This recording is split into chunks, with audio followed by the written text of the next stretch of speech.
1 Peter chapter 5 verses 8 through 10.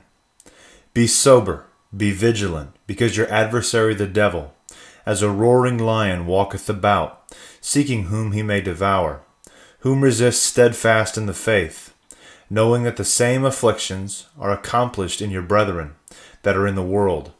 But the God of all grace, who hath called us unto his eternal glory by Christ Jesus, after that ye have suffered a while, make you perfect, establish and strengthen and settle you. The Jewish leaders of his time rejected Yeshua, Jesus, when he first came. He didn't meet their expectations. They were expecting a Messiah who would bring relief from the Romans, restore the kingdom of David, and usher in an era of tranquility throughout the whole world. It is probable that their intense jealousy of Yeshua blinded them to the numerous passages in the Tanakh, or Old Testament, which describe Messiah as a suffering servant, since they were certainly aware of those passages. The scriptures present two pictures of Messiah, leaving Bible interpreters with a dilemma to explain. Zechariah chapter 9 verse 9 portrays him riding a donkey into Jerusalem, lowly and humble. Daniel chapter 7 verse 13 refers to the Messiah as coming on the clouds of heaven. Some of the rabbis concluded there must be two Messiahs. Mashiach ben Yosef, the suffering servant, and Mashiach ben David, the conquering king, bringing judgment to the wicked, restoring the temple and the kingdom to Israel.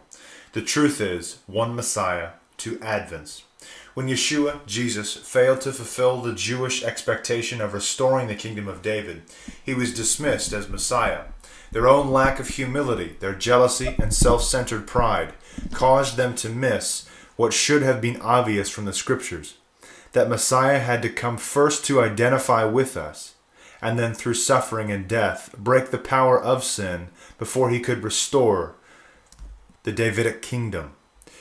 Is it possible for our expectations to be likewise colored or even contaminated by sin?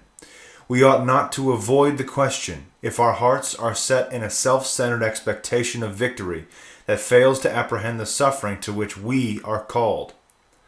We can make the same mistake the rabbis made and end up rejecting the true Messiah.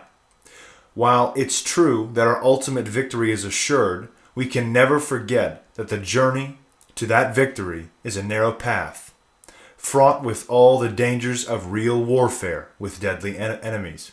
Check your expectations. What are they based upon? Are there selfish or carnal motives in your expectations of God? If Yeshua said following him would be a narrow path with the cross on your back, then don't presume your victories until they have passed through the purifying fires of suffering. This is simply true fellowship with him, and leads to the greatest glorious joys and triumphs.